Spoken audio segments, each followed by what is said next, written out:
알쓸 신잡 이 3회 유시민이 진도를 꼭 가고 싶었던 이유가 감동이다. 아재들이 지식여행 이번 여행지는 목포였다.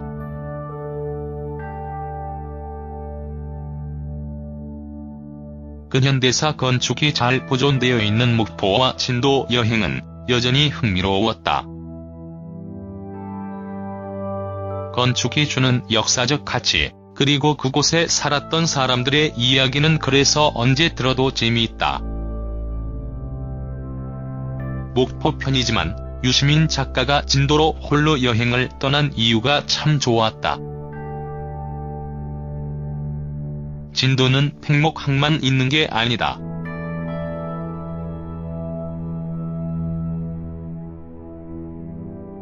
목포 전일영사관 앞 평화의 소녀상과 김대중의 가치, 세월호 참사와 팽목항. 목포 여행에 누구보다 들떴던 인물은 유시민 작가였다. 그동안 보이지 않았던 유 작가가 한껏 들뜬 이유는 마지막 부분에 모두 드러났다. 목포하면 이난영의 목포의 눈물이 떠오를 수밖에 없다.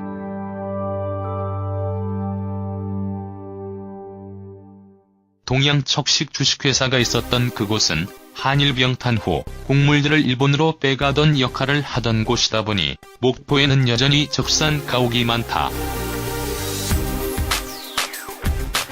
군산 역시 비슷한 항구 역할을 하다 보니 그곳에도 여전히 적산 가옥들이 많이 남아있다.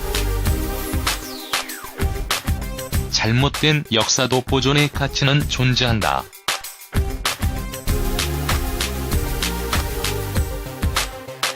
파괴하는 것이 답일 수도 있지만 누군가를 영웅시하는 동상등이 아닌 건축물의 경우는 오역의 역사라도 보존해야 할 이유는 분명하다. 전영사관 자리 앞에 세워진 평화의 소녀상.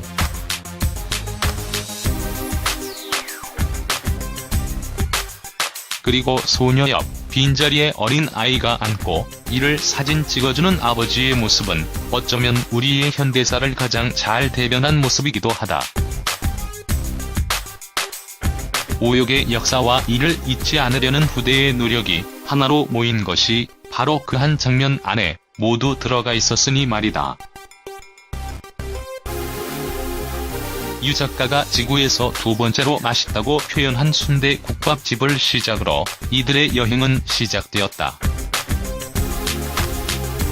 개인 여행을 가지고 저녁에 한 자리에 모여 이야기를 하는 형식은 만의 특징이다. 그렇게 시작된 이야기들은 여전히 매력적이고 재미있었다. 국밥을 먹는 민족은 그리 많지 않다.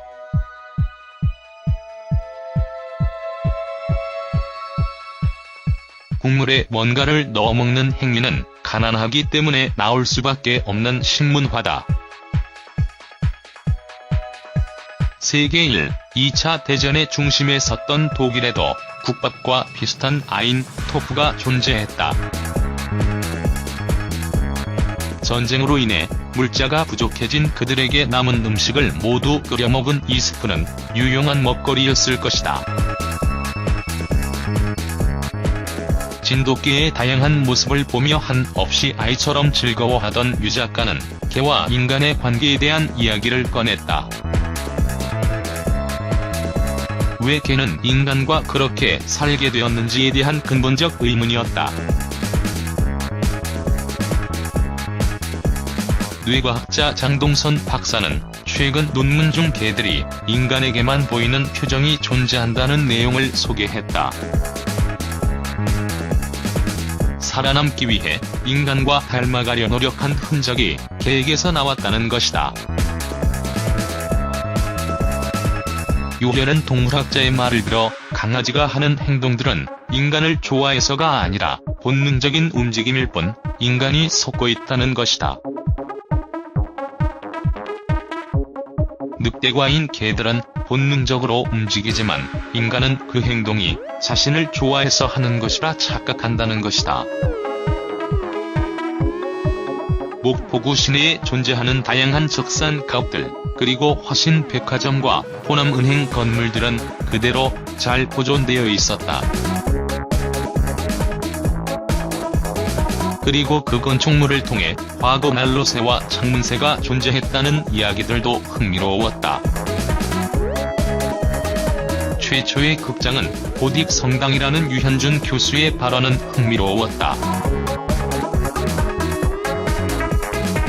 과거 건축물에 남겨진 흔적들은 그를 모르던 이들에게 미디어 개념을 건축을 통해 보여준 것이라는 말이다. 현대로 오면서 그 미디어는 TV로 빼앗겼고 건축물은 무미건조해져 버렸다는 건축가의 이야기는 재미있다. 건축물은 인간의 삶과 가장 밀접해 있다는 점에서 흥미로운 이야기들이 풍성해지니 말이다. 미국에서 큰 사랑을 받았던 김 시스터즈의 유래와 대한민국 최초의 걸그룹이 이난영이 속했던 저고리 시스터즈라는 사실. 그리고 이를 만든 이가 바로 이난영의 남편이자 당대 최고의 작곡가이자 프로듀서였던 김혜송이었다는 이야기 역시 목포이기에 가능한 이야기였다. 갑각류는 인간과 전혀 다른 종이다.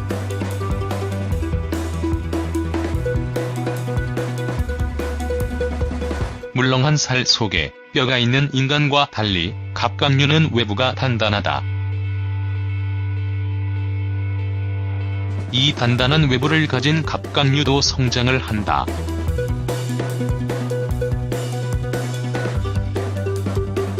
그럼 어떻게 성장하는 것일까? 그건 탈피다.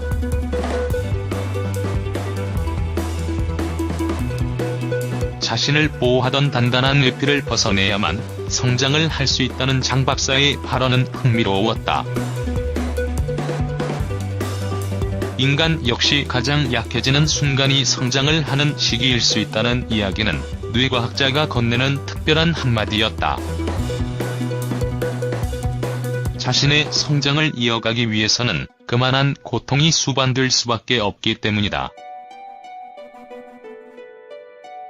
그리고 장 박사가 꼭 가보고 싶었다는 김대중 노벨평화상 기념관을 찾은 장 박사의 눈은 초롱초롱했다. 그리고 이어진 유시민 작가의 이야기는 깊은 울림으로 다가올 수밖에 없었다.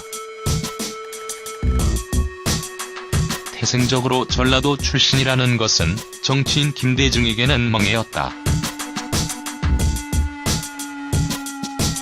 경상도 출신이 권력을 잡고 있는 대한민국에서 전라도는 배척의 공간일 뿐이니 말이다. 그리고 김대중을 제대로 바라봐야 하는 대목은 그의 정치 철학이었다. 어느 분야에서나 성공하려면 서생적 문제의식과 상인적 현실 감각을 겸비해야 한다. 김대중 전 대통령의 수많은 어록 중 이를 유 작가가 꺼낸 이유라고 한 부분은 명확했다. 이상주의와 현실주의가 결합된 이 발언은 양비론에 비판받고 극단적 비난의 이유가 되었기 때문이다. 하지만 이런 정치 감각이 없으면 제대로 된 정치가 불가능해지지만 이를 받아들일 준비가 되지 않은 시대는 그렇게 고난의 길만 걷게 요구했다. 그 어느 때보다 조바심을 내고 들뜨기도 하고 슬퍼하기도 했던 유시민 작가는 정서적으로 흔들린다고 고백했다. 국민의 정보와 참여정부 시절을 함께 했던 정치인 유시민에게는 그럴 수밖에 없었을 듯하다. 그리고 유 작가가 진도에 특별한 애착을 가지고 열심히 홍보를 한 이유는 참 울컥하게 만들었다. 2014년 갑작스런 사고로 인해 팽목항은 3년 동안 슬픔의 공간이 되었다. 사고 후 진도를 찾는 이들이 급감했다고 한다.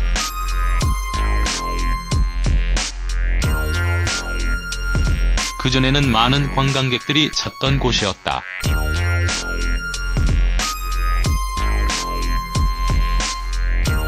운임 산방의 멋진 공간적인 멋만이 아니라 이순신 장군의 명랑해전 장소인 울돌목을 확인할 수 있고 진돗개 테마파크, 금치산 전망대, 세방낙조 전망대 등 진도에서 느낄 수 있는 많은 공간들을 소개하기에 여념이 없는 유 작가는 무슨 사명감을 가진 듯 보였다.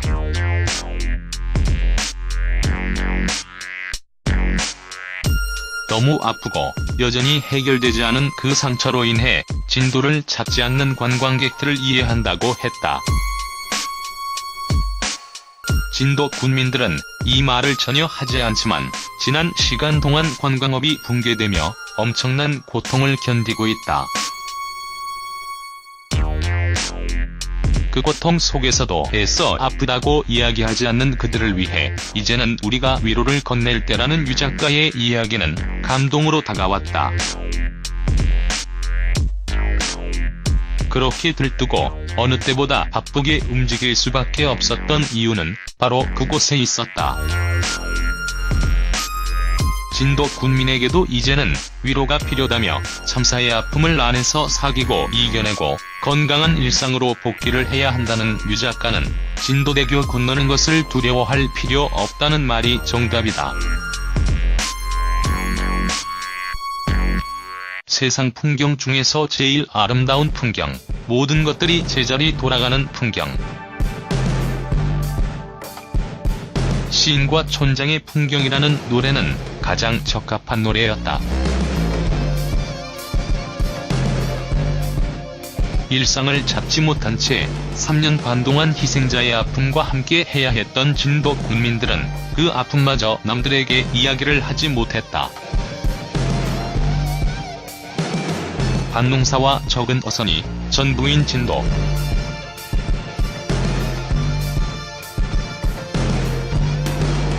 그나마 관광객들을 상대로 하며 살아가던 그들에게 3년 반이라는 시간은 지독한 시간이었을 수도 있다. 문제를 풀어내야 할 권력자는 그날의 진실을 숨기기에 급급하고 한심한 극우주의자들은 희생자와 그 가족들을 조롱하기에 바빴다. 짐승보다 못한 시간을 버텨내며 속으로 사귀기만 했던 그들도 이제는 일상으로 돌아가야 한다.